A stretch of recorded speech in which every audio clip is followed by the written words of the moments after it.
Okay, good afternoon to everyone. I just briefly introduce me. For those that don't know me, I'm Cristina Solera. I'm a sociologist from the University of Torino and from CIRST, the Research Center of Gender Studies in the University of Torino, and I have the honor to be the coordinator of MINDtheGEP, which is the project within which this Open Forum is organized today. And it's a project that started 4 years ago. We are almost at the end. We are going towards the end of the project, and it's a project where we are addressing gender inequalities in research and science in a consortium that compares 5 countries, 5 different contexts: Italy, Poland, Spain, Serbia, and Ireland, and also different types of research organizations. So we mainly work on academia, but not only.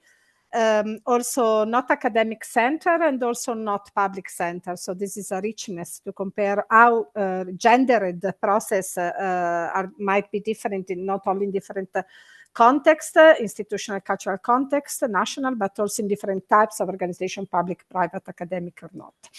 And in this process, we are supported by Uppsala University, that is connected here, that is following the dissemination, by Knowledge and Innovation in Rome, that is following the monitoring, and by Elsevier for gendering research and publication, and doing synergy with the expertise and publication. And this Open Forum of today is, I would say, is an excellent example of this synergy that we are trying to do.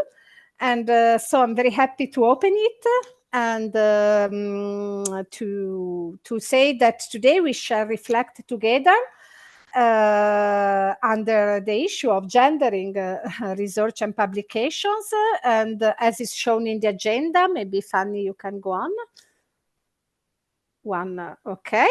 And as you see, it's a dance, 1 hour and a half together, where different views and different expertise we will talk together about this issue, drawing from the Elsevier 2004 gender report that is just published, and also drawing from MINDtheGEP work we did, and in particular the MINDtheGEP report, guidelines on gendering research and teaching, and guidelines on gendering scientific publications that you can find on our webpage. So in this open forum, we make synergy from these different previous works, and we open the discussion, sharing different views. So I'm very happy of these opportunities, and I don't eat other time, and I just leave the floor to Ylann Schemm from Elsevier Foundation, that she will introduce us and presenting the Elsevier gender report before the round table. So the floor to you, Ylann. Thank you so much, Cristina Solera. Yes, it's a pleasure to be with you today. Let me just make sure that you can also see my screen. Let me just double check. I'm looking at my colleague, Miguel. Can I see a thumbs up? Thank you so much. So yes, I'm Ylann Schemm. Very pleased to be here with you today with MINDtheGEP, and to hear a bit later, after I share some of the findings from the gender report, from all of the distinguished panelists on their views on how we can really level the playing field. Before I get into these findings to kind of form the evidence base for our discussion, I just want to take a moment for a little bit of inspiration. So many of you may have heard of Kirsty Duncan. She was the science minister in Canada from 2015 to 2020, and has been a member of parliament since 2008, and herself a scientist, a medical geographer. And she just wrote a book. It's hot off the press. And I thought, it's a nice way to begin to kind of set the tone, because she shares what was the catalyst for her to basically support women in science. What was the watershed moment? And it was for her as a newly minted PhD, when she went on this expedition to Norway to try and find the cause of the deadly 1918 influenza virus. And so it was an interdisciplinary team, and what should have been really an incredible intellectual research adventure, it just turned into something where she was exposed to so much sexism and privilege within the scientific community. So I think it's for her, it became that moment when she realized just how far there still is to go, how far we've come. And we see that from the gender report, and how far we have to go. So women do remain underrepresented, underpaid, underpublished, and under the shadows of male scientists. But yeah, so I think together, and I think that is for me probably the takeaway message from this, together as a research community, as a research ecosystem, we have to work to create cultural and institutional change to ensure that girls and women can take up their rightful place. So I thought that's a nice book to maybe take into the holidays, curl up with on one of these rainy days. So what I wanted to also kind of highlight is that for Elsevier, creating that evidence base, having a strong commitment to creating the evidence base and the findings is a part of our DNA, but so is a holistic approach to inclusive research. So the data is the basis, but the work we do around gender equity, around inclusive research is done very much together with you, our research and health communities. It's very much together with other publishers through the Joint Commitment for Action on I&D and Publishing. It's very much hand in hand with Elsevier's I&D Advisory Board, which is 10 distinguished members of the research community, which really help guide us on everything from the gender report to how we can rebalance our editorial boards. How can we implement self-reporting around sex and gender? You name it. There's a whole program, and it's operationalized. It's really implemented by Elsevier's internal gender equity task force. Now, I'm the co-chair of that task force and have been active in it for 10 years. And it's always very exciting when you get a leader who gets it.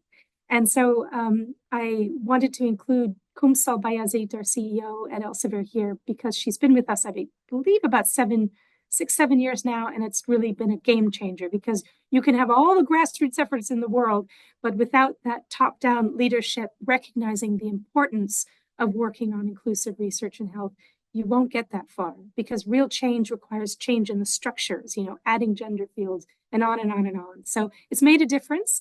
And just finally, working together, of course, with funders and institutions. So without further ado, I mentioned that we've been active in this space, creating gender analytics and insights with the research community for 10 years, both through our own reports launched at the Gender Summits, which some of you will be familiar with, but also very much providing the analytical backbone to the She Figures, 3 reports we've contributed to now. So I think you have to see this as a consultation. It's continuously evolving, and we try to get better and better at the way we do it. And so the very latest report just launched in June, and I had the pleasure of working on the outreach and engagement of the report. And I did that with my colleagues, Elsevier colleagues here on the call, and of course with partners such as yourselves to really dig into this, tell the story. So the new report, what's special about it? It has many, many more indicators than before. It covers more countries than before, particularly countries from low and middle income backgrounds. Egypt, India, and South Africa are all new on top of the other countries we include. I'll list those for you. They are, let's see, I'll list them in just a moment. I want to also just mention some of the new areas are going way beyond just research participation and footprint and careers, but looking at things like interdisciplinarity, multidisciplinarity. So just as a quick reminder, multidisciplinarity is the collaboration between researchers from different disciplines. Interdisciplinarity refers to using sources from different fields. Things like open access publishing, how are women doing as opposed to men, SDG research areas, alternative metrics, which speak to news, Wikipedia, blogs, but also policy and patent citations. And the goal was to really kind of zoom out and look at a broader set of indicators to really understand women's contributions to research. So I want to just remind you that this is inferred gender. So it's not self-reported gender, which is, I believe, truly the future. But we've been working for 10 years to evolve this inferred gender process. We work with NAMSOR. So it's really looking treats gender as a binary, so which is why it's also very important to evolve to self-reporting in the future, where you can be much more granular.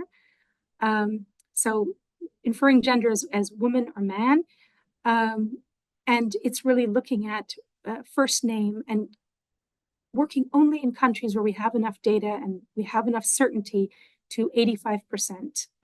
So for instance, we have China's not included in this report, but we've done a separate analysis with partners in China, the Chinese Academy of Sciences Library, to do that. So it is very precise. It can always get better. That's why it's a consultation and usually very much a partnership with the research community. So the countries, I'll just list them. It's EU 27 as a whole, it's world as a whole. It's also Argentina, Australia, Brazil, Canada, Denmark, Egypt, France, Germany, India, Italy, it's alphabetical, sorry if it's a little confusing, Japan, Mexico, Netherlands, Portugal, South Africa, Spain, USA, and UK.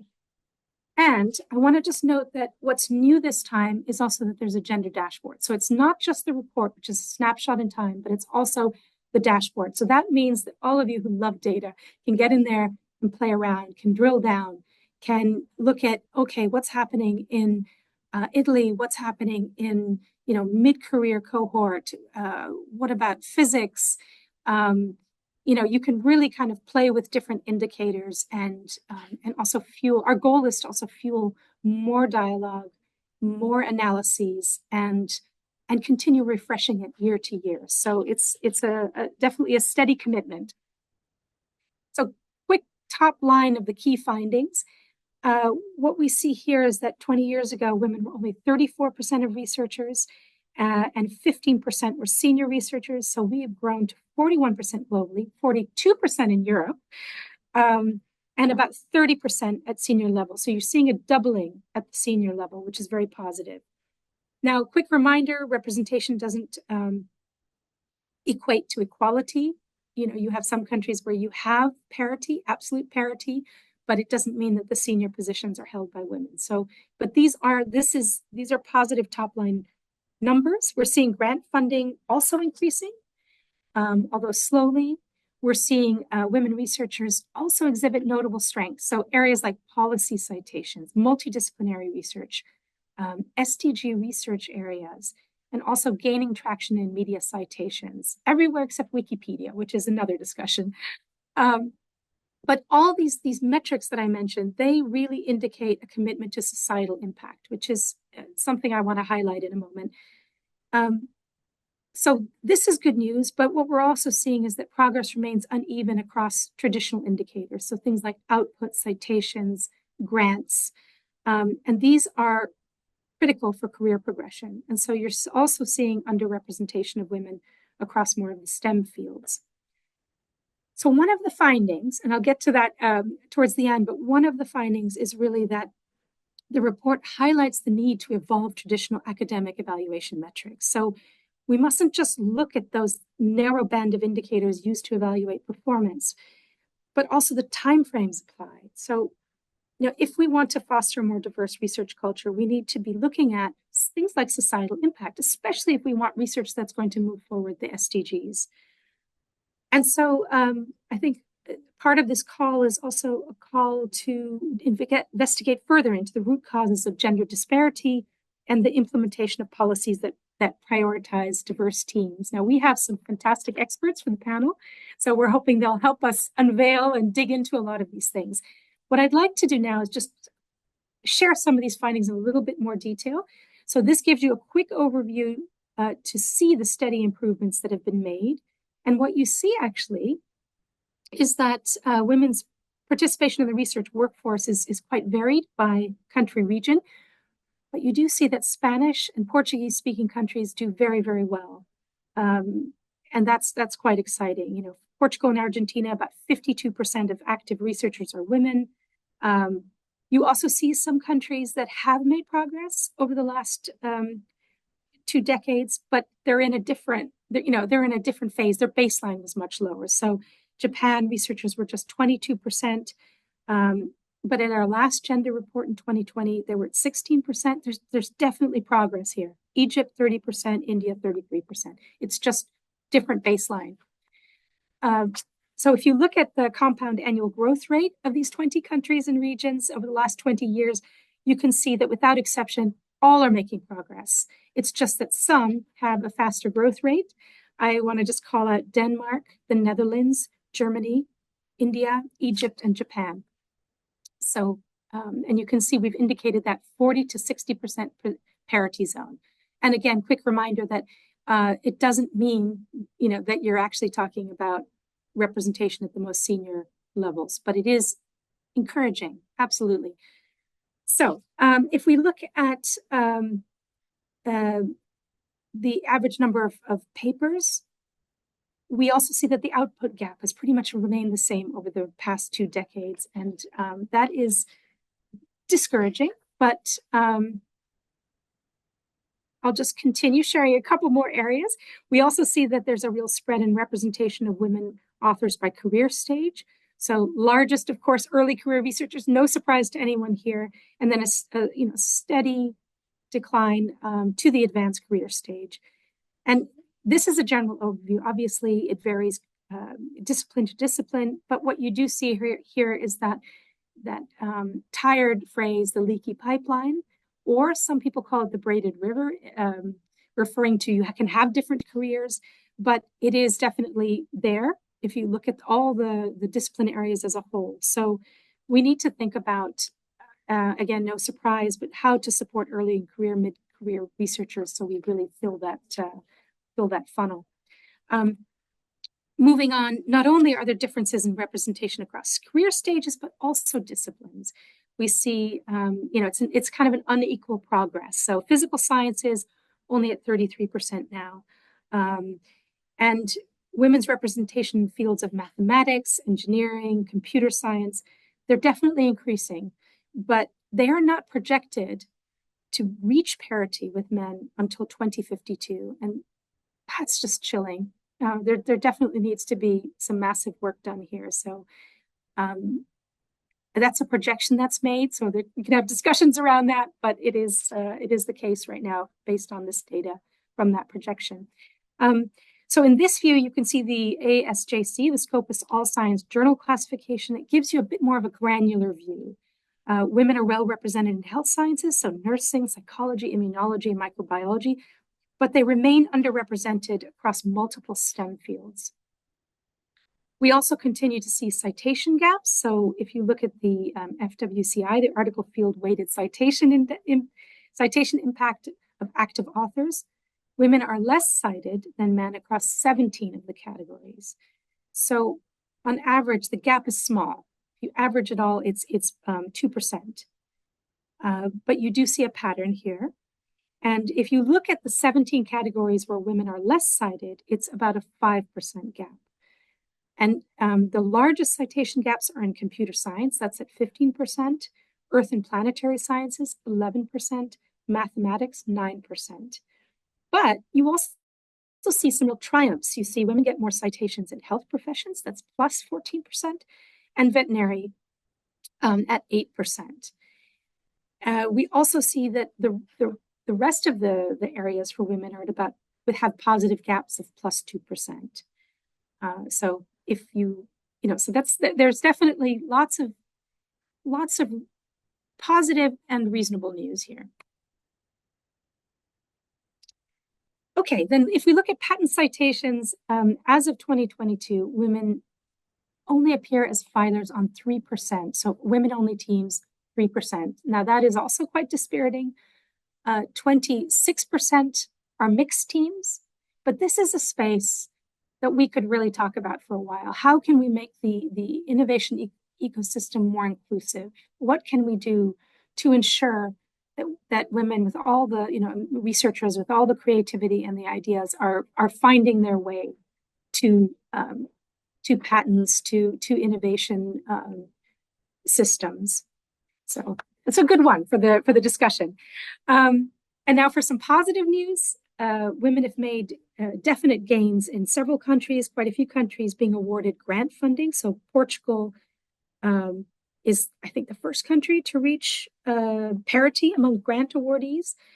And of the 13 countries where we had robust enough data, the average share of women amongst awardees went from 29% to 37%. And then you can see here listed below that in the little infographic, you have some countries that have really shown, for instance, the Netherlands, Denmark, UK, France, Canada, and Portugal.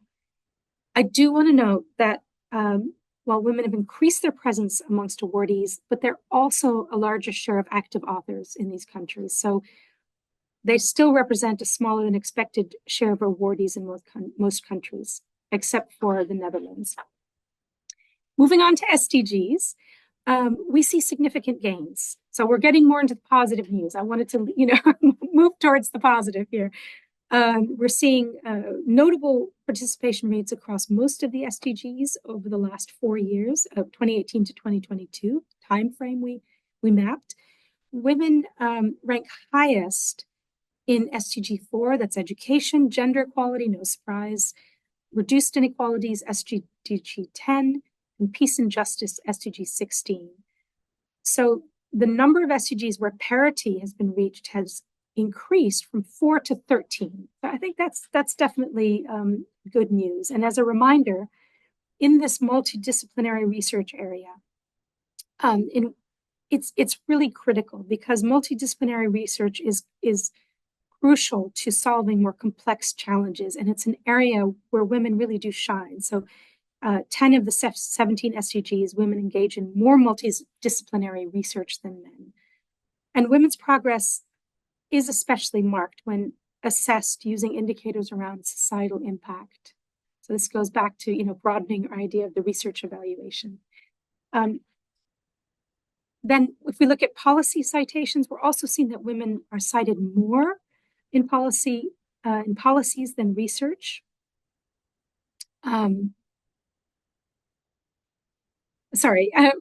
So research involving women is cited more in policies than research involving men. That's a little clearer for you. And this is reflected in the average gap in policy score across categories, which is about plus 6%. And you see, the areas that women really shine are things like health professions, medicine, computer science, which surprised me, engineering and psychology. Those are the top performing categories for women. There are only 5 where you see a gap that's larger than 4%, and that's economics, econometrics, finance, business management, accounting, physical sciences, and astronomy. So you get a sense here, I think, of where strengths are. So the recommendations that we came back with, and these were really shaped very carefully and closely with our Elsevier's I&D advisory board members, such as Dr. Hannah Valentine, whom you see quoted here, who felt quite strongly that the dashboard, the report, opened up a different type of conversation around, around what is excellence, around the need for a more inclusive innovation ecosystem, and that some of these findings can help fuel a debate which can lead to institutional change. So quite an inspirational quote. The recommendations that came back are quite broad. So there are things, but I think this is also a strength because you can take it back to your own institution, your own organization, and be very reflective about what can we do in my field, in my country, and in my institution.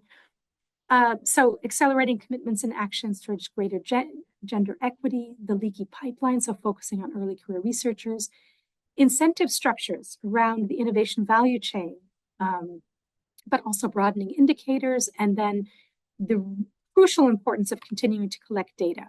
So now what I'm going to shift to now, and I want to show you, is how we take these recommendations and then we operationalize them. This is a working document. Don't get overwhelmed, but it's Elsevier's, it's our gender equity task force strategy. If you look at the top categories, the first 2 represent the work we're doing within Elsevier, so very much about senior leadership. The 3, 4, 5, and 6 are the areas that I work closely on with colleagues across Elsevier. It takes a village. There's a whole group of us. But I want to impress on you that we report on this on a quarterly basis. And these objectives and key results are tied to performance now. It's really just like any other target that has to be met within an organization. So that first part, number 3, it's partnering with communities. So it is, for instance, working with colleagues, through programs like MINDtheGEP, It's the joint commitment that I mentioned earlier. Number 4, it's very much about the content itself, sex and gender in the research, and finding ways as a publisher to not just embed in our guide for authors, but also ensure that we are driving compliance and awareness and training for editors and reviewers. Number 5 is about balancing editorial boards. Our conference speakers, growing them from 15% a couple years ago to now 40% within Elsevier's 50-some conferences. And then the 6th area, that's self-reporting diversity data, and not just doing it as Elsevier, but doing it as an industry. So working with the 60 other publishers within the joint commitment. Quick view to give you a sense of how have we done on editorial boards. The Lancet, it's of course our flagship journal group, wrote to all of their editors and said, listen, we need to do something about this. This was a couple years ago. Richard Horton led the charge. They're over 50% now. The rest of Elsevier's, many, many journals across the board were at 30%, up from 15%. It's very, very much engagement driven with no targets. No, it's very much working with the editors, publishers working with editors to say, hey, let's look at your field. What is the gender report telling us? How could you change this? What are your candidates? How could you create pathways for early career women scientists to learn what it is to be an editor? So like a sort of associate fellow role and so forth. So there's a whole series of measures in place. We've also developed together with the joint commitment, as I mentioned, the other publishers, a rigorous gender, race, and ethnicity self-reported data schema with experts. It's been through a lot of consultation, and we now have it implemented across 1,200 journals at Elsevier, and we'll continue to do that. So our hope is eventually we'll be able to share gender reports that are really representing a much less binary view of gender and really self-reported. This is the kind of thing you see on our 1,200 journals so far, the journal homepage, the gender makeup, the geographic spread. We're trying to be transparent and drive change in this area, and nothing helps more than benchmarking. Sager guidelines, many of you will be very familiar with the sex and gender and research reporting. We have them as part of our guide for authors. We're working very much on compliance mechanisms, training, awareness. It goes deep also into the content we publish, the special issues. And you just get a quick sense of it here, but there's a whole team working on this at Elsevier. And so many of these areas have been so grossly understudied over the years. And so I think it is an area that we, my colleagues and I working in this area, we feel very, very passionate about. We need to do everything we can to ensure that that research benefits everyone. And we've also worked very closely with colleagues within, for instance, colleagues on this call from Elsevier, but the European Women Rectors Association. So interviewing 15 women rectors across Europe to hear what their recommendations are to really evolve the next European research framework. So that will be launched in 2028, but the consultation is now. And so it was fantastic to hear many of these women research leaders sharing what they thought needed to happen. And we pulled it all together in a report, 6 ideas for Europe to better support gender balanced leadership and research. The analytical background to this was our gender report. And it was a fantastic collaboration with Iwara, with Science Business, and many, many colleagues. And I'll just end really with the Elsevier Foundation. I'm the executive director of the Elsevier Foundation. We have about 24 partnerships, about $1 million a year. So it's not a huge amount, but it's enough to work in a very targeted capacity to support all kinds of partnerships, to amplify, to create recognition possibilities for women scientists from around the world, to amplify their visibility, concrete grants to support, for instance, SDG research, to role model principal investigators, so senior researchers, and 85% of our 24 partnerships have either a gender focus or a gender dimension. You can tell this is the fun stuff. This is where, we pilot, we look for other funders to do more, to scale up. And so if I can just end by, and perhaps with this quote from Kumsal, it's really, we all need to work together. And creating that culture change takes time, as Kirsten Duncan reminded us recently in her book. And we have to do it together, all sectors, all of us here on this call, and bit by bit, make progress and be catalysts for transformation by working together. So I'll just end there. And thank you so much for letting me share the gender report and kind of have that basis for our discussion. Thanks so much.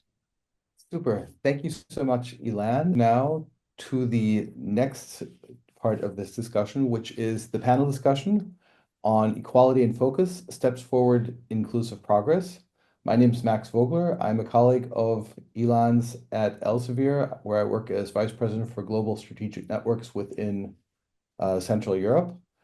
What we're going to do now is we have a panel of 4 wonderful colleagues and experts in the field, and I'll begin by introducing those 4 people, and then we'll do some opening statements. We'll have a discussion around certain themes. We will leave some room for question and answer from the audience. And if you see at the bottom of your Zoom screen, there's a little Q&A thing, and you can use that to input your questions there. And Fanny and Miguel, who are helping support this panel discussion, will curate those, so they'll get those to me, so I can put those into the second part of the discussion. So let's get started. And let me introduce the panelists. And let me start sort of backwards with Ylann, because it was not much of an introduction in the beginning, so I was just thinking I'll say a couple of things about you as well. So she's the Vice President of Corporate Responsibility here at Elsevier and also Executive Director of the Elsevier Foundation. She's worked for many years now as the co-chair of Elsevier's Gender Equity Task Force, so driving all those things that she's been talking about, and was also from 2020 until 22 the chair of the Executive Council of Research for Life, which is a UN publisher partnership on bridging gaps for access to research in developing countries. That's Ylann. Then we also have Angela Balzano, who's a researcher at the Department of Culture, Politics, and Society at the University of Turin. She's been an adjunct professor in diversity management and tutor in women and law for the Gemma Master in Gender Studies at the University of Bologna, where she was involved in the Horizon 2020 project Plotina, promoting gender balance and inclusion in research, innovation, and training. And within MINDtheGEP, Angela works to support Cristina Solera in coordinating the project and is also one of the trainers in MINDtheGEP's Train the Trainers workshops. Then we have Silvia Pennati, who's a full professor in theoretical physics at the University of Milano Bicocca. Her research is in theoretical high-energy physics aimed at understanding the fundamental laws that govern matter, constituents, and their fundamental interactions. And working in a field where the percentage of women researchers is stable at around 10%, so it's one of those fields where Ylann would go, there's some room here. Sylvia has always felt very strongly committed to attracting more women towards physics and counteracting any form of potential discrimination that might interfere with their professional aspirations. She's currently chair of the COARA working group TIER. COARA is the Coalition on Advancing Research Assessment, and TIER is the working group towards an inclusive evaluation of research, which aims to address unconscious bias and intersectional gender discrimination in the evaluation of research at any stage of the career. Then moving on to Marina Caloni, who is a full professor in social and political philosophy at the University of Milano Bicocca.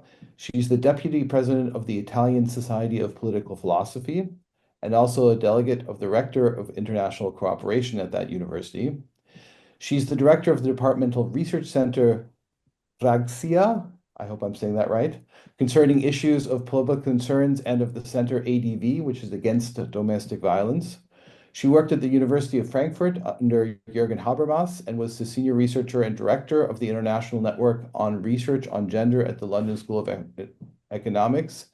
And she was also a member of the Interministerial Committee for Human Rights at the Ministry of Foreign Affairs in Rome, and a member of the Management Board of the European Union Agency for Fundamental Rights. So four wonderful, distinguished, and very passionate panelists. And I thought we would start off by just asking each of you to go around and share an insight from the 2024 Elsevier Gender Report that resonates with your work or your perspective. And let's start in the order that I introduced, although Ylann, maybe we'll put you last since you just spent some time talking, and start with Angela. Angela, do you want to share that? Okay, thank you. Good afternoon to everybody, and thank you for the wonderful framework on gender that Ylann gave to us.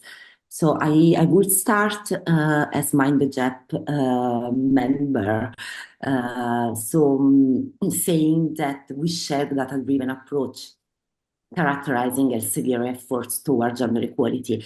One of the first slogans that we adopted as a consortium was no data, no policy, because only identifying the persistent and remaining gender troubles, we could imagine and put into practices, of course, our 7 gender equality plans. And on this data-driven approach, we also devoted a full VP, and nowadays we are working on a book that will be soon published. Just to give you an idea, the title of the book will be Gender Inequality in Research and Science, a Multi-Level Analysis Across Europe. Reading the Elsevier report, the most impressive and important data for me are the one on the increase in the number of female researchers and the one on the multidisciplinarity tendency that women showed. I read this data in correlation, but I think I will go deeper into the detail later on. Thank you. Thank you, Angela. Then let's continue with Sylvia. Would you like to go next? Yeah, thanks a lot. Thanks for the invitation. It's very happy to be here to discuss with you. Okay, so my role here today is basically as the coordinator or chair of this COARA working group. So I will be primarily focused on, kind of problematics which came out from a discussion, the preliminary discussion in COARA, and in particular, which are contained in the COARA agreement that now has been signed by more than 700 institutions in Europe and beyond. And with institutions, I mean both research performing and research funding institutions. So there is a general agreement that, it is necessary to make a big revision of traditional criteria for research assessment. And this is due to the fact that, the current attitude in research assessment or evaluation of researchers for hiring or career progressions, they basically do not lead to dig out excellence. I mean, we miss the highest quality of research because of this, sort of not suitable or not suitable criteria that we have been applying.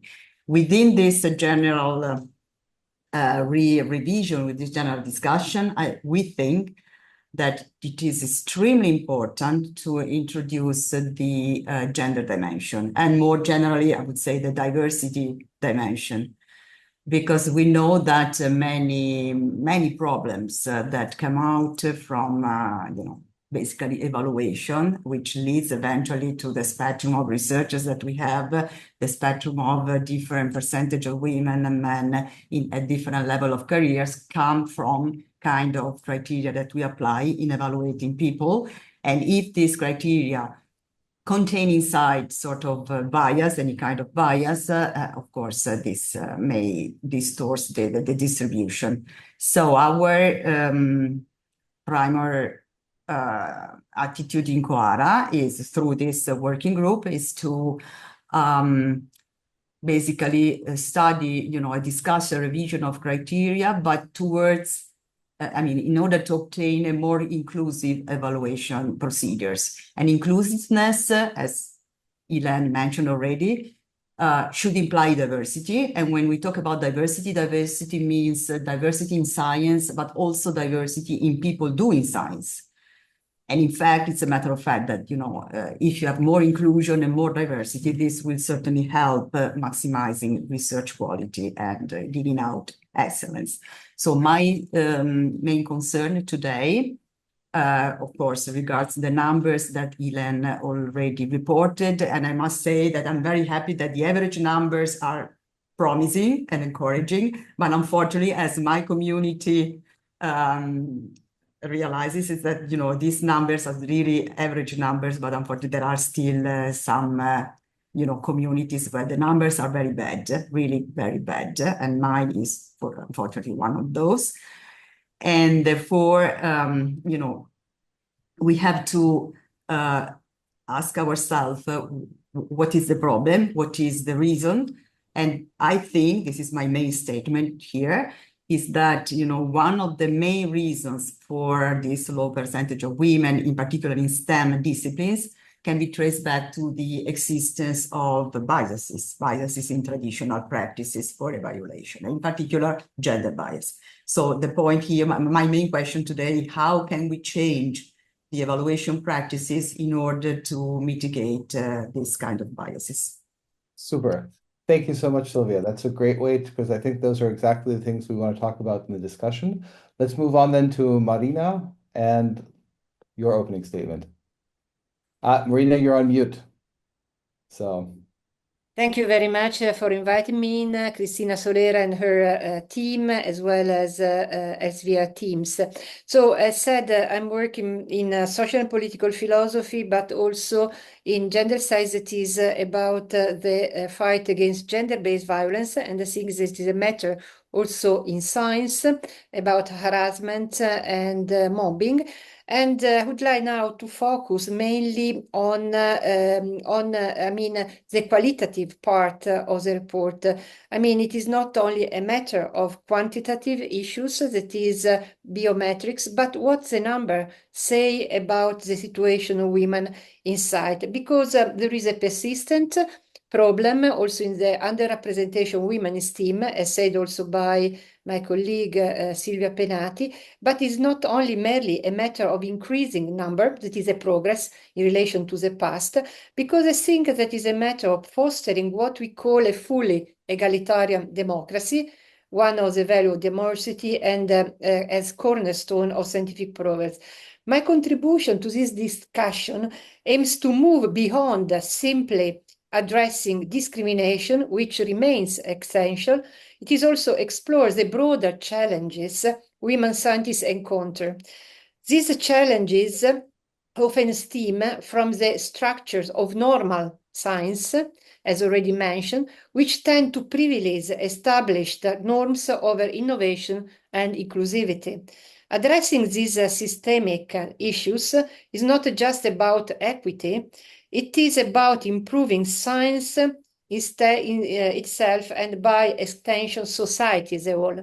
That is the connection between science and society, and is what I worked as a European Commission with 2 reports. In interpreting the data that are presented in this and Elsevier report, I will focus on what the numbers reveal about potential actions. Where can we intervene to enhance women's presence across all scientific disciplines? And also, what strategies can we implement to support women in overcoming systemic barriers, but also cultural barriers, because women, in many cases, they have also self-inhibition, or because they were also victims of mobbing or harassment. Over the decades, gender studies have offered multidisciplinary methodologies and methods and insights that have not only criticized inequality, but also proposed innovative frameworks for collaboration, inclusion, and transformation.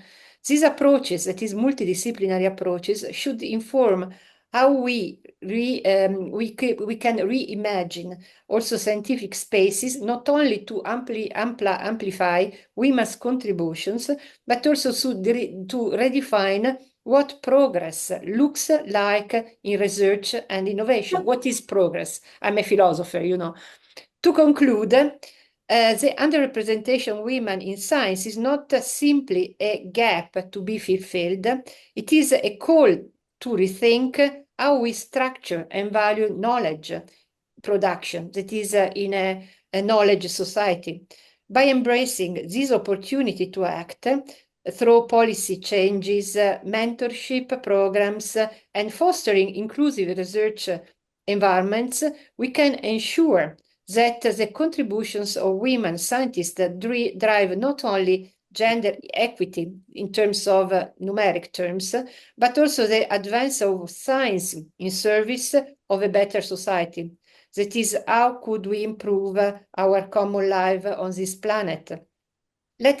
So I hope that this confirmation, then I will try to say better what I mean.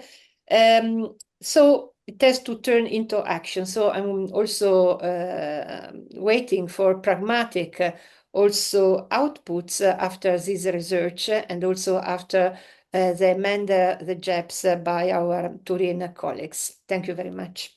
Super. Thank you so much, Marina. And Ylann, maybe turning to you last. Looking at the 22-24 gender report and comparing it with its previous reports and the work that you're doing at the moment with the board, where do we go from here? So where are you and where are you looking at the moment? Thank you for that question, Max. So maybe just to say again, for me, it's sort of two prongs that I'm thinking about Elsevier and what more we can do and where we can accelerate that big dashboard you saw. But I'm also thinking about the Elsevier Foundation and gaps that we learned of. So I'll start with a simpler response. So for the foundation, one of the things that really struck me was the whole story about patents and the innovation system, and what is happening here in that women are not working in this space. What is why are they not being, sometimes maybe they're working on teams but not recognized for their role in the innovation. I feel like there's a lot of work that has to be done to unpack and also to train. And so I can imagine, and I posited this to our Elsevier Foundation board, that there is some work to be done there. Maybe there's a partnership to be piloted, or to an area to be implemented in existing partnerships. I feel like there's so much there. It would be great to really understand more. So for this is the first gender report where it seemed like the call to action involved something like, maybe we're looking at this the wrong way. Maybe the traditional way of judging excellence is far too limited for the world that we need to create, for the challenges we need to address. And I found that very inspiring, actually, because it goes, if you think of how excellence has been, when a researcher is going for a promotion of some kind, or a lot of change has happened in terms of looking not just at, the volume of publications, but the most high impact. There have been adjustments that have been made. And it seems also that there's much we can do in this area of looking at more broadly at excellence and valuing things that haven't been valued or that have been invisible or been considered nice to have. So the societal impact measurements, the indicators around policy citations, media citations, those were a big revelation. I'm sure in the future we can add others. Maybe there's a way to measure science engagement, bringing along next generations and so forth. But to me, it was inspirational. It just seemed like a real game changer. And of course, Elsevier, this is an area you're much more knowledgeable about, Max, but Elsevier has been involved in working with the research evaluation frameworks and really trying to evolve measurement around research impact. I think there's more we can do in those areas. But I feel like we're still really trying to understand what it means for us. So the jury's still out. I'm sorry to waffle a bit, but there's a lot in there. And we all have to make it meaningful for ourselves, for our own organizations. Thank you, Ylann. So I want to go back to something that Angela said at the beginning, which is no data, no policy. And of course, if we sort of think about the first subject that we want to cover, which is systemic challenges in traditional evaluation practice. So not where are we going, but where are we? Let's talk about the data. Let's talk about what we have and where we are. And let me ask you, from your experience, how have traditional evaluation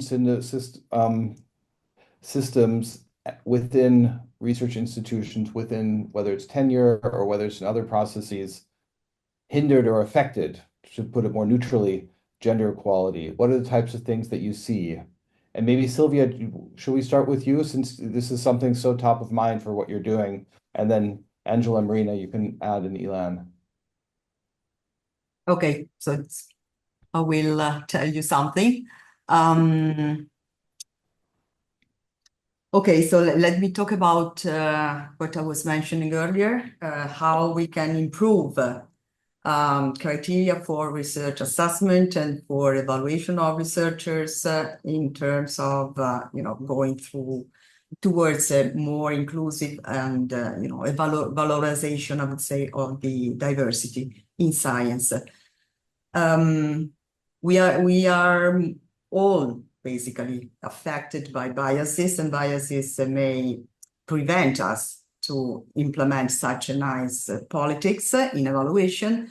And I would talk about two kinds of biases, basically. What we call the systematic biases, which are directly inside the criteria, the traditional criteria that we apply in evaluation and selection, which may be, themselves discriminating. Let me give you an example. I don't know, for instance, if you apply evaluation or criteria when you evaluate applicants for a position, and the criteria do not take into proper account maybe career breaks due to parental leave, due to maternity. These are, objective biases that you can easily cure, I would say.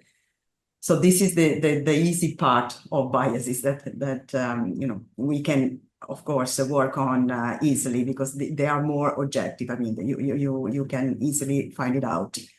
The implicit or unconscious biases instead are more difficult to face. And this is the kind of bias which come out when evaluators lack enough information about individuals, or when they lack enough time to make, a ponderate and thought evaluation. In this situation, evaluators, and when I talk about evaluators, I mean all of us, because none of us is free from bias. If you have to evaluate 100 of applications in 10 days, of course, you are tempted to apply very rough and general criteria that tend to valorize stereotype attitudes.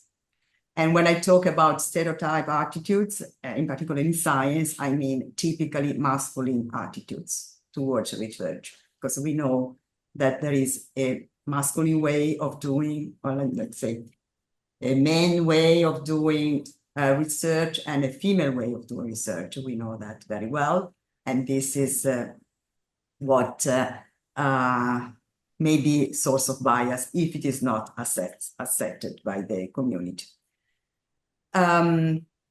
Proposals, what we could do in order to counteract or at least mitigate this kind of implicit biases.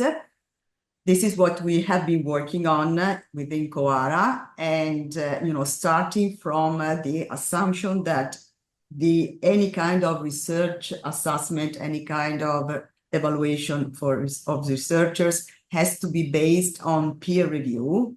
So peer review is our basic assumption. Okay, this kind of review might take advantage of what we call best practices, and we can go through them, a list of them. Of course, I can mention a few of them. And of course, this is nothing original, because there are many organizations, many projects in Europe and outside that have been working on this kind of topic. So we are not inventing anything, but what I stressed already before, and I want to say it again, our purpose was to force COARA to include a gender dimension in the general discussion about the revision of evaluation criteria. I can mention a few of them, which are the best practices that we might apply. Well, first of all, we should consider the possibility of evaluating people using narrative CV, where we can indeed have information about the career path of people, whether they have had some breaks, any kind of information, which might be a plus or a minus for, of course, for the applicant, but this is something that might help evaluators to have a broad range of information about the applicants. We should not use bibliometric indicators. This is typically what we do in science, in STEM, but we should not use bibliometric indicators as the only source of information. And this is typically what I was mentioning already. This is typically what happens when we evaluators have not enough time to evaluate people. Then, we just look at the 3 numbers, and based on the 3 numbers, we write a ranking, period. And this is really something which import in the evaluation is, a very robust source of bias, of course, because numbers do not take into account and do not give you enough information about the career of a person. If we still want to consider bibliometric numbers in a fair way and use it in a fair way, we should use them and we should take them from reliable databases, because we know that global databases can be reliable for some communities, but they can be not reliable for other communities. So this is something that should be under discussion, and it has been under discussion in COARA. Right. Then whenever it is possible, we should use a double-blind peer review. I know that this is very difficult, in particular when we have to review publications, with all the database that we can find in the internet. It's basically impossible to have blind evaluation, but okay, whenever it is possible, we should go for it. We could, I don't know, try to, I don't know, I just mentioned we could apply some affirmative actions. These are kind of controversial actions. Not all men and not even all women agree on that, but we should discuss about it. And affirmative actions might be, the presence of reserved positions for women, or award research groups or departments that hire or promote women. Talking about the editors in journals, I think we should increase the number of editorial chief. You should find a way to increase the number of editors in chief, because Ylann, you mentioned editorial boards. I agree. I mean, I made a check, not only in Elsevier journals, but also outside Elsevier, in particular for physics journals, of course. And okay, there are women among the editorial boards, but there are no women as editors-in-chief. No, none of them.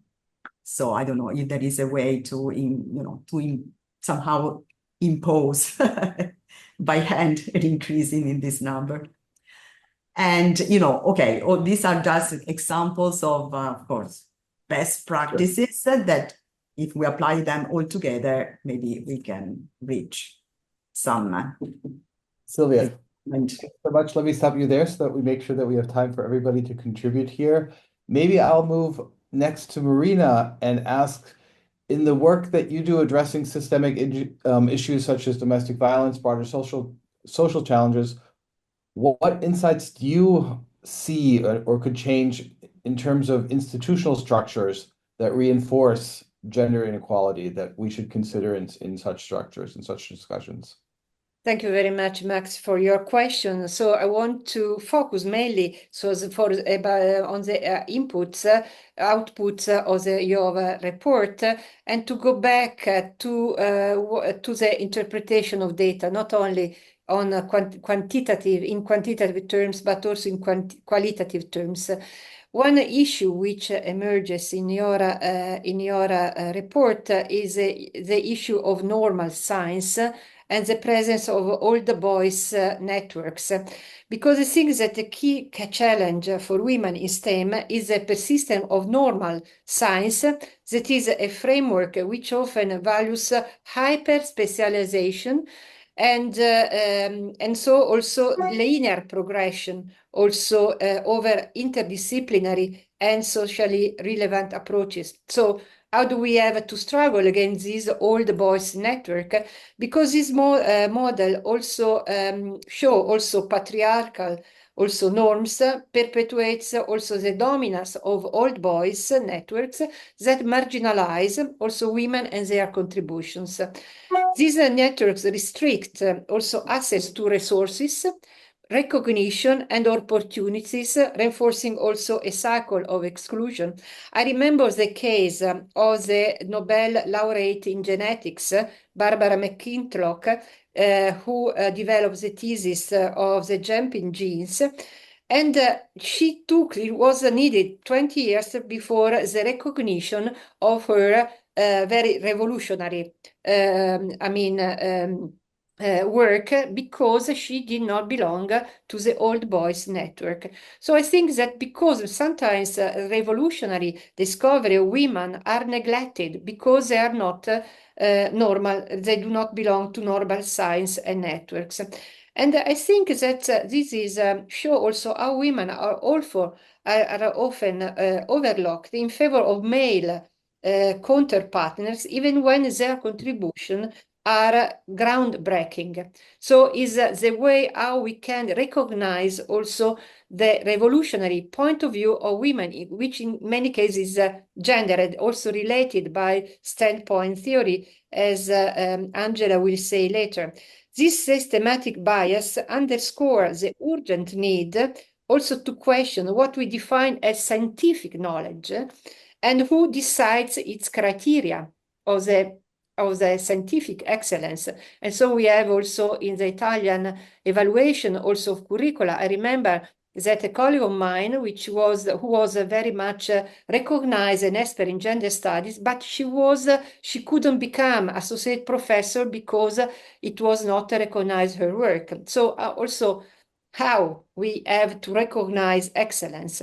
The second issue from the qualitative and philosophical point of view is the persistent challenges for women also in STEAM, because there is, as already said Silvia, structural inequalities and also forms of self-inhibition due to also cultural stereotypes which are also embedded in our mindset. But also I know that this is a part dealing with gender-based violence. Also women scientists have been also they were victim of mobbing or even harassment in terms of chair harassment in terms of power. So in many cases also women, as said, underrepresented in STEAM leadership and more often active, and this is the findings you mentioned in your report, active as researchers than as principal investigators or project leaders. And in collaborative projects, what I saw is a bias. Women are frequently play only a secondary role and reflecting their marginalization in decision-making processes. You did an example where the doctor, the physician and the nurse, so that the physician was the main, principal investigator, and the nurse was the second one, just in a power relationship. So publishing also presents hurdles. Women face greater difficulties in gaining recognition as sole authors. This is another finding you mentioned. And their work also often struggles to penetrate high-impact journals dominated by male gatekeepers. Again, the issue of excellence. What does it mean? Entrepreneurship is another area where gender disparities persist. Women scientists encounter significant barriers when attempting to translate their research into patents, another issue you mentioned, and the startups. I'm reading the different points because I want to be precise as comments to your report. Limited also access to networks, as said, often exclusive and male-dominated, remains a major obstacle, depriving them, women, of mentorship, funding, and collaboration opportunities crucial for success. Another point about your report, recognizing women's strengths. So is a positive part, which erased from your report. That is the issue of multidisciplinarity innovation. What do we mean, like progress? What do we mean with progress? Despite these challenges, women bring unique strengths to research. So this is my point.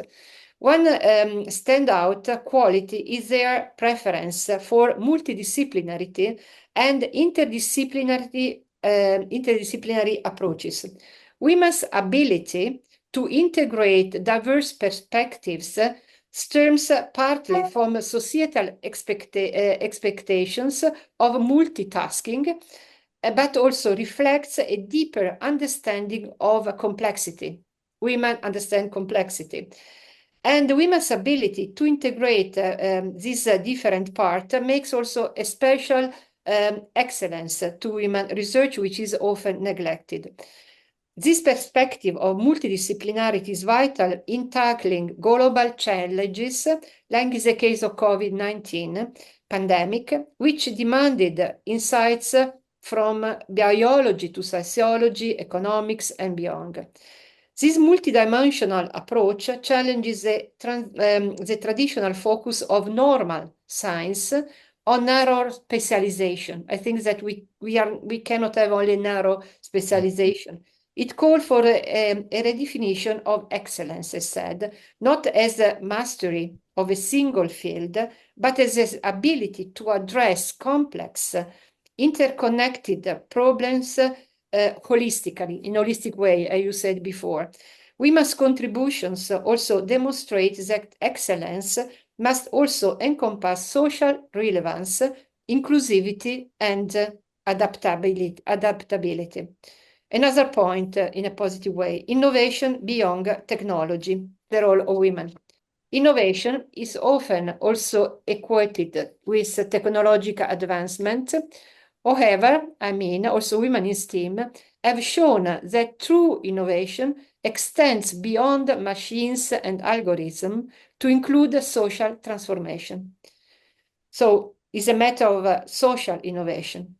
During my time working with the European Commission on the Women in Science initiative, I contributed to two reports. One was called NWISE and was a report on the situation of women scientists in post-socialist countries beyond their session, and then also analysis. So this was clear about the relation between science and society.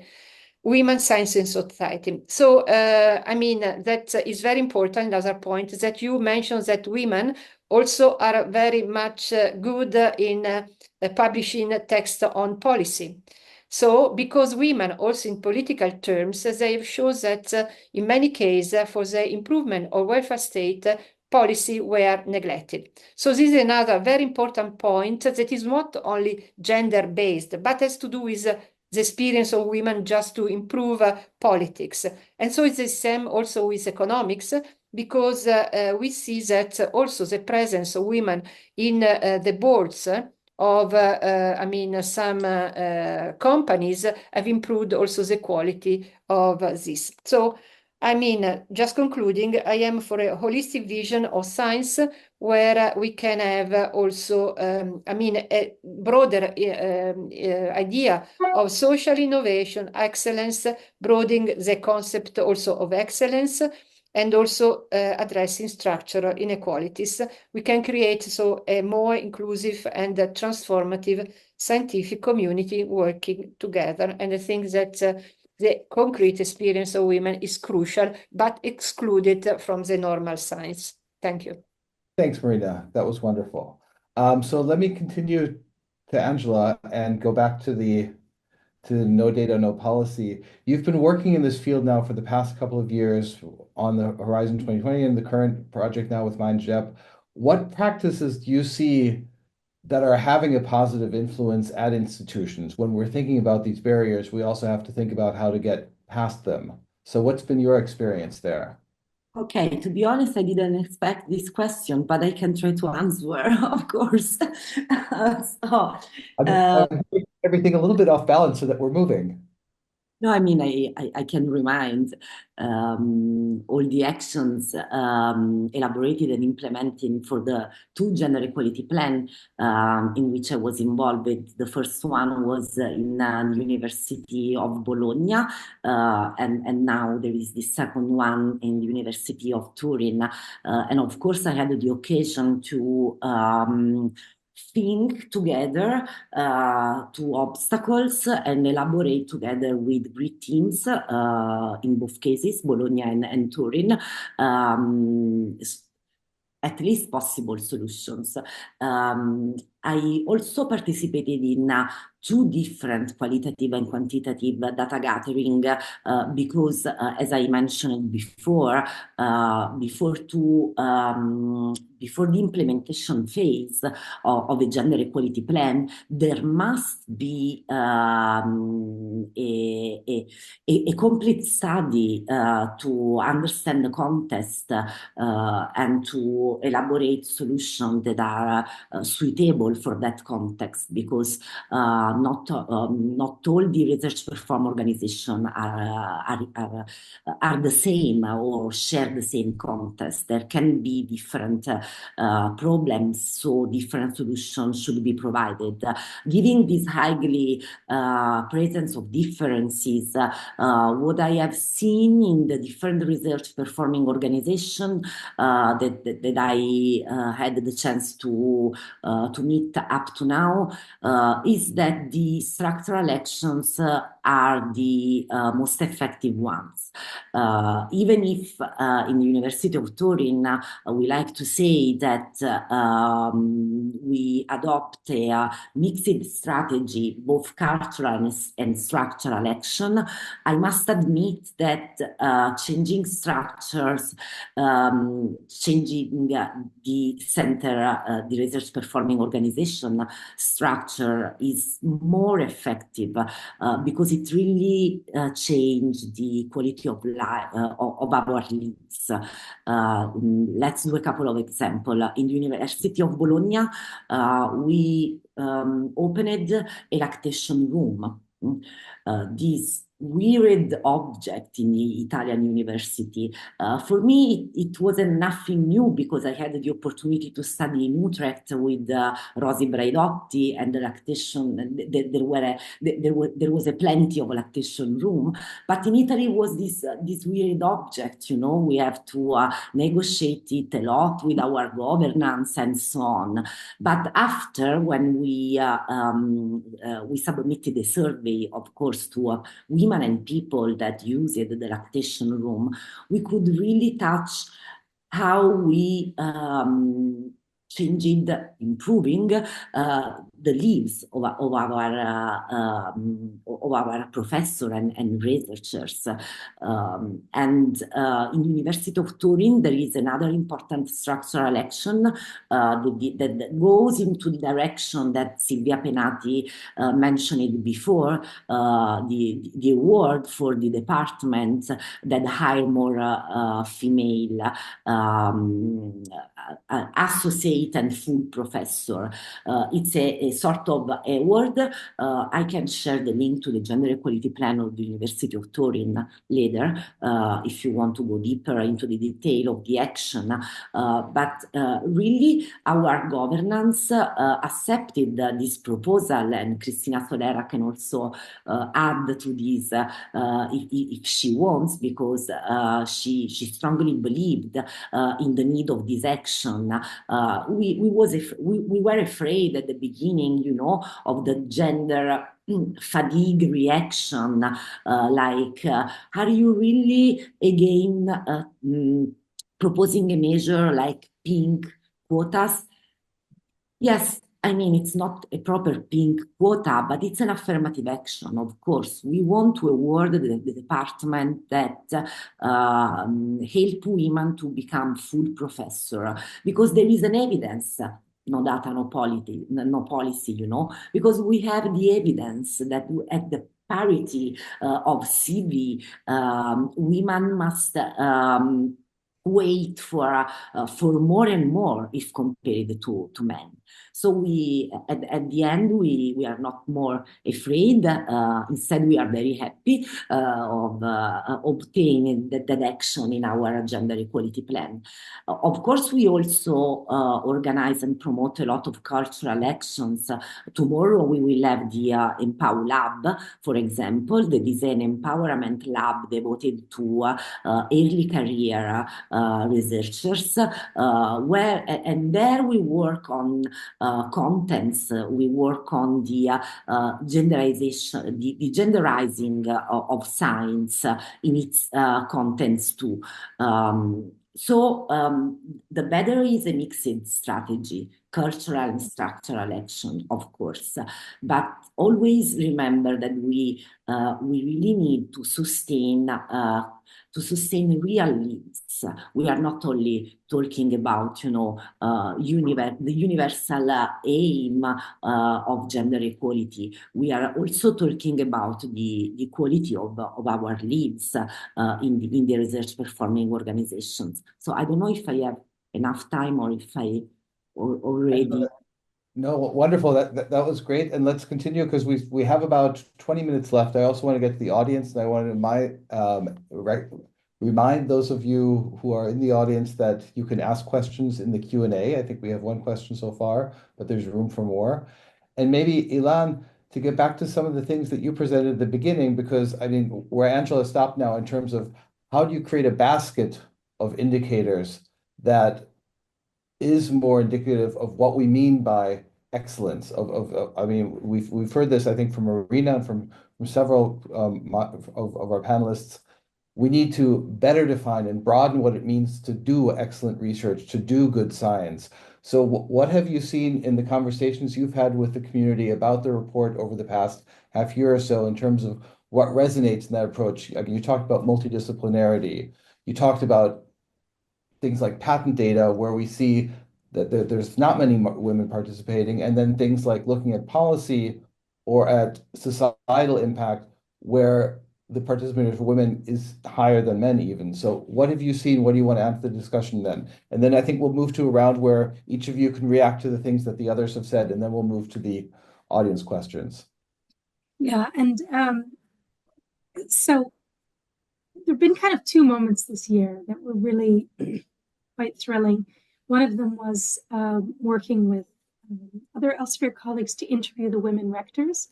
So Federica Rossetti and and Claudio Colaicomo, sorry for the pronunciation. With several colleagues, we interviewed 15 women rectors across Europe. And, you know, we talked about the gender report data. We talked a lot about cultural measures. So a lot of it was things like as simple as the networking, the male networking and the prevailing norms, and then how they've changed those within their institutions by insisting on meetings. Some of these things are very basic and adopted now in some organizations, but, you know, no meetings that are too early or too late, networking that happens over lunch rather than, you know, after work with beers.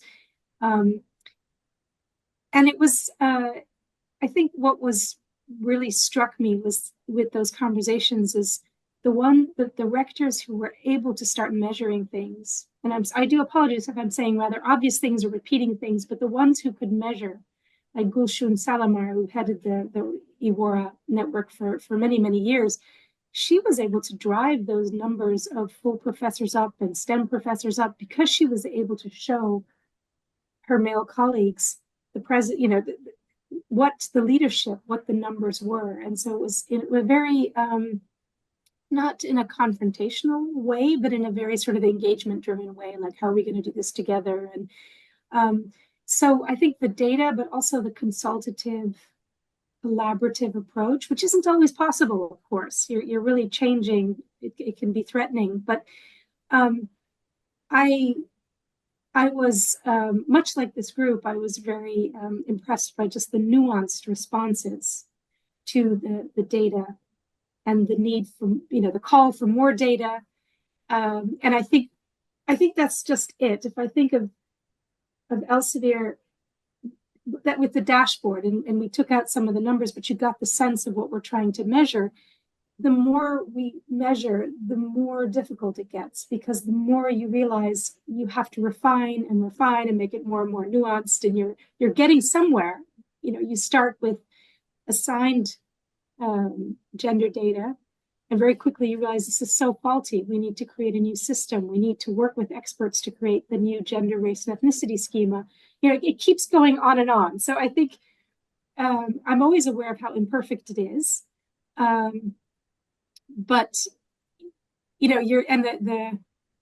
but we're working with, we just keep trying to evolve it.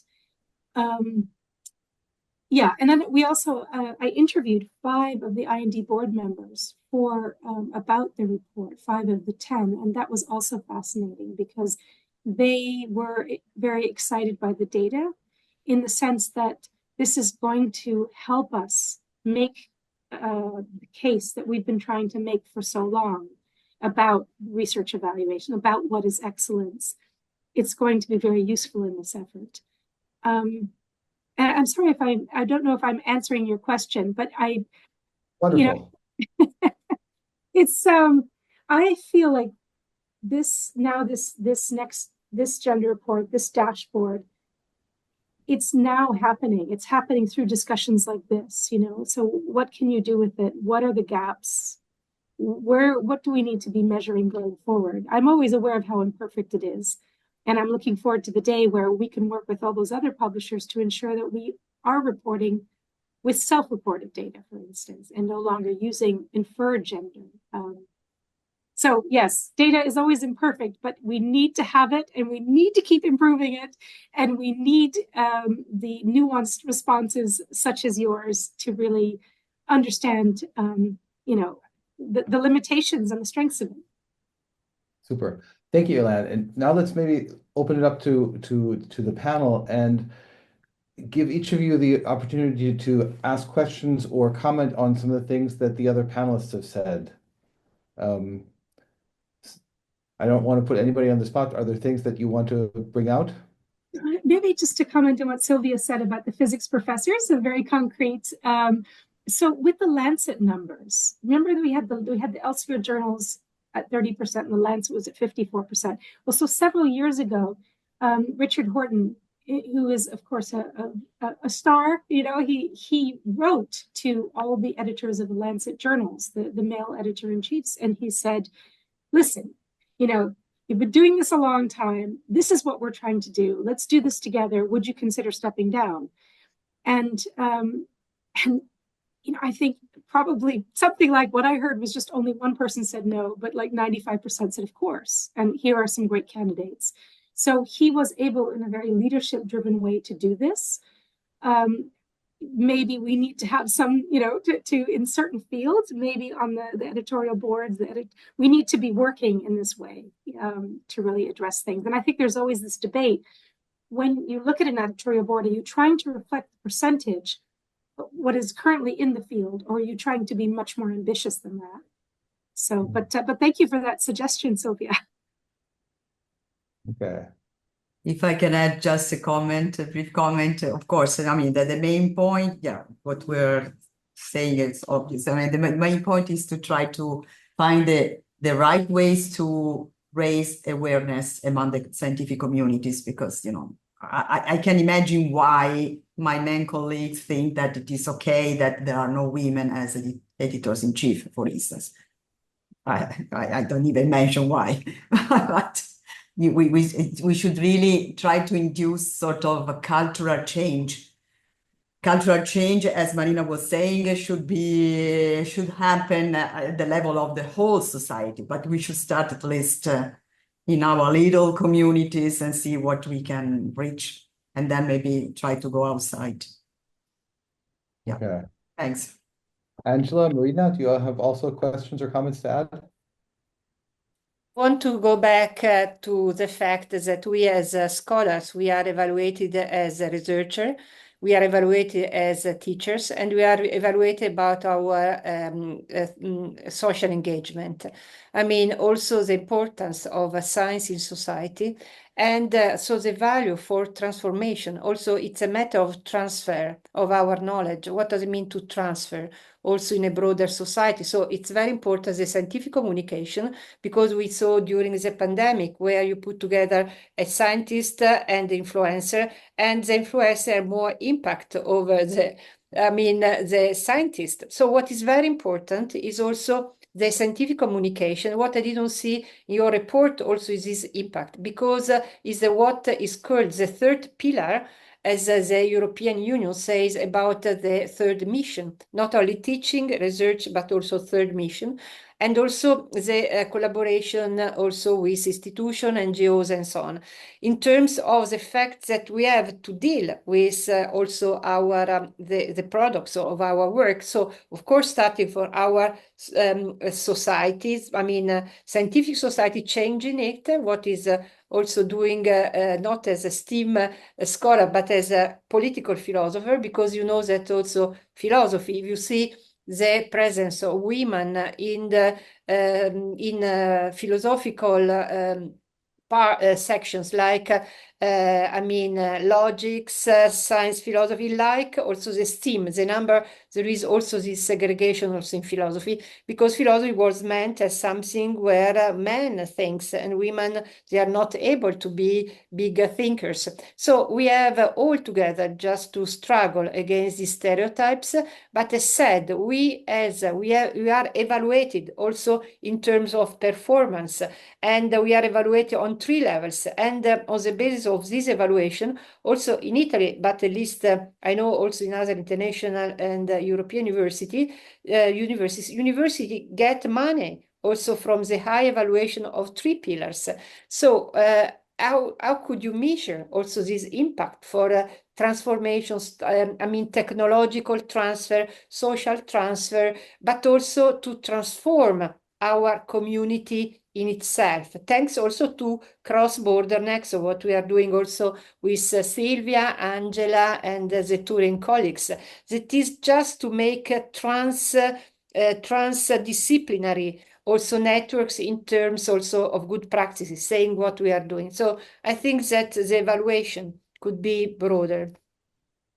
I mean, if I can add something, I think one of the really positive outcomes of the past decade or so has been this renewed or greater focus on the idea of the third mission at universities. And the importance of having this discussion on gender and diversity, I think, is to make sure that that third mission is interpreted as, I think, Angela, as you said, holistically, so that we really have a broad sense of what and why do stakeholders from universities transfer knowledge to outside the academy? How does that effect have, and how do we then value the knowledge that's produced within the academy in a certain way? Angela, do you have something to add as well? Because otherwise, I think we're doing tricky on time, so I'm going to just take one audience question that we'll use as our final question for everyone. But Angela, do you want to add something as well? Oh, if I can, I would add that giving the, let's say, good news that we almost reached the zone of parity, as from the Elsevier gender report we could learn. Now we can also try to make a step further, I think, at least in our gender equality plan, where we have the opportunity to implement them. I think that nowadays there's room enough to recognize that a science made only by old and white men cannot claim to be neither universal or objective. So to be also consistent with Professor Calloni's contribution, I mean, I want to go deeper into this because I think that nowadays we as female professors and researchers should also make room for other kind of marginalized subjectivities, also embracing an intersectional approach. I mean, we should start asking ourselves, where are not white people in our research performing organization? Where are trans people too? And we should claim together with them more space and more time for our partial knowledges, for our situated knowledges, because I mean, the problem, this is the I think this is the major problem in the Western scientific enterprise, this claim to universality, whereas science is every time only partial and never neutral. And of course, I hope that new subjects of knowledge can enter the scientific process, not only to providing a different objectivity, but to enlarge objectivity itself, which is always, as Calloni before also said, which is always community driven. So thank you. Super. Thanks, Angela. So we have about 7-8 minutes left, and I want to use one of the questions from the audience to finish this round, which is, if we were to revisit this discussion in a decade, what advancements or breakthroughs in gender equality in research would you hope to see? And maybe we go backwards this time, and Ylann, start with you, then Marina, Angela, and finish with Sylvia. Ooh, Huge question. It's a huge question. But what I would like to say, in 10 years, I don't know what will be the situation of humanity, because there is no, as I said before, we do not have a secure sense of progress. I mean, what we have seen in the last year, in the last months, is that there are regressions also about humanity.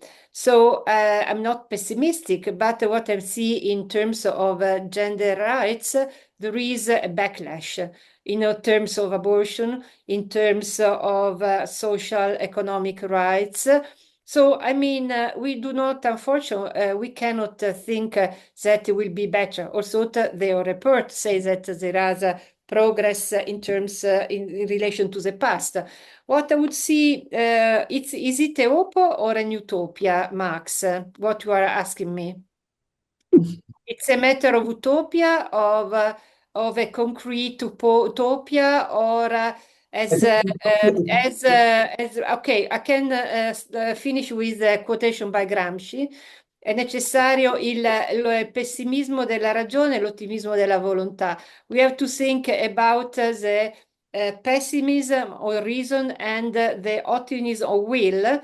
So what, despite my, so to say, funny thing, what I'm trying to see is that we are looking not only a quantitative also improvement of the presence of women in science, but a qualitative improvement where all the battles, the control of battles of women could become a matter for the improvement of society, and the issue of science as a matter of knowledge, inclusive of diversity, inclusive of the reductive perception of our Western sense, narcissistic sense of only knowledge, and just to include also different way of thinking, because the planet is really in danger. And so I think that is a common task we have to have, where peace means harmony, prosperity, well-being.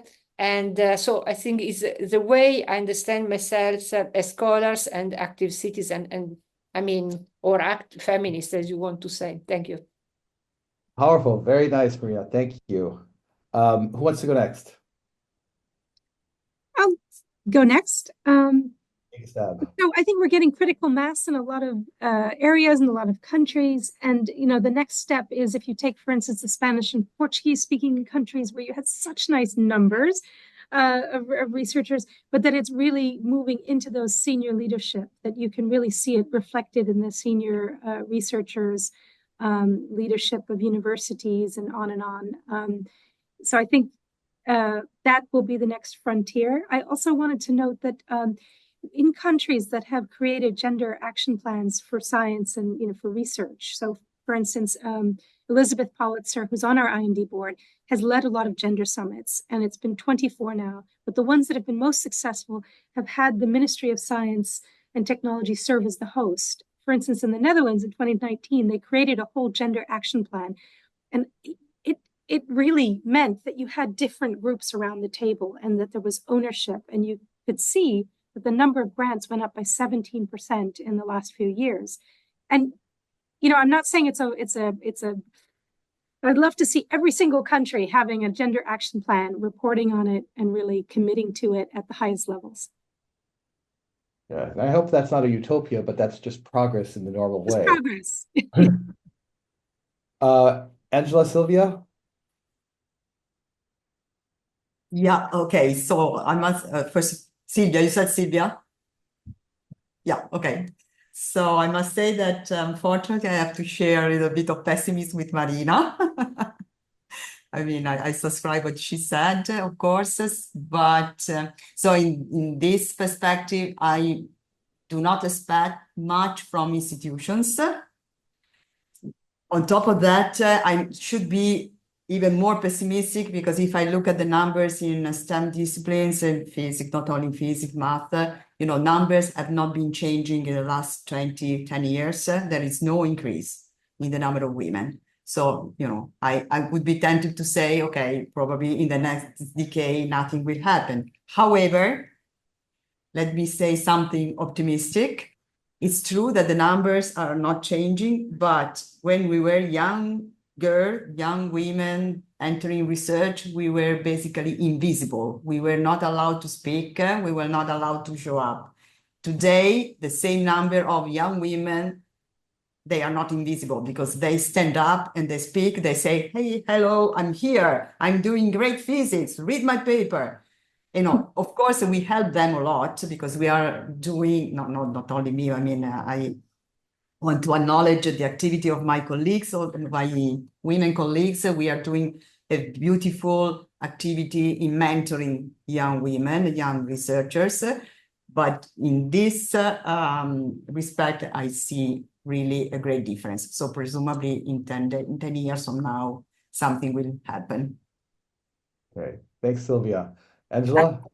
I can only add that or rely on the quotation of Professor Calloni on Gramsci, just maybe changing a little bit it, contaminated Gramsci with some feminist thinker. I mean, for example, Braidotti, the optimism of passion, not only of will, no, because referring to the love of the world that we have. I think we all do science as a sort of form of love towards the world we live in. So even if it's true in the current political Western situation, it's difficult to be optimist. In any case, I think we all feel the desire to be optimist, because it would be simply unsustainable. So yeah, a sort of optimism of passion for gender equality. Thank you. So let me thank Ylann, Angela, Marina, Sylvia. Thank you for participating as our panelists today. And before I hand over to Miguel, maybe I'll say at the end, yes, that optimism, for me at least, is even if the world is going in one direction, let's make sure the scientific community is going in another direction. So with that, I will hand back over to Miguel to close the webinar. Thank you, Max. Hi, everyone. I'm Miguel. I'm the project management from Elsevier to the MINDtheGEPs project. Fanny, if you could pop up the final slide, that would be great. And perfect, thanks. And I would like to start by thanking everyone for joining us today for this engaging and insightful open forum on advancing gender equality in research. And a special thank you for our esteemed panelists, Ylann Schemm, Angela Balzano, Silvia Penati, and Marina Kalwani, and of course, our moderator, Max Voegler, for their expertise and offering such valuable perspectives. On a note on recapping the takeaways from this open forum, I took a few notes, and throughout today's session, we have delved into critical aspects of gender equality in research. We began with Ylann's presentation of the Elsevier 2024 Gender Report, which highlighted 2 decades of progress and outlined 5 recommended areas for action. And the presentation also touched upon a few Elsevier initiatives to support institutional and cultural change, and also noted that the majority of the work, the impactful work that is done with the community is at the local level. So I noted this down, thought this was an interesting aspect to highlight.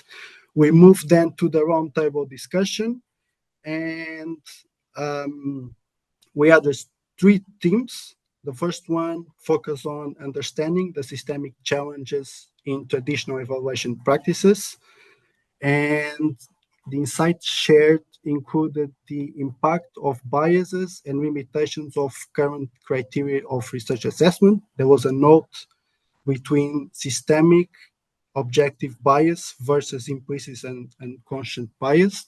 The latter is more difficult to address. We also heard about how traditional frameworks often undervalue interdisciplinarity work, and a note that there's a value for high specialization in an old boys network. And we also touch on how these challenges impact scientific excellence. And we also discuss what does excellence mean. A second theme on reimagining evaluation practice, so thinking a bit more on the future, and there was an emphasis on the importance of recognizing women's contributions to areas like sustainable development goals and the broader societal impact of research, and addressing cultural and systemic issues. And a note that these are not just about equality, it's about connecting science and society, and reimagining actually what is progress in research and innovation, and measuring research impact. And there was also a note for finding a way to measure media science citations.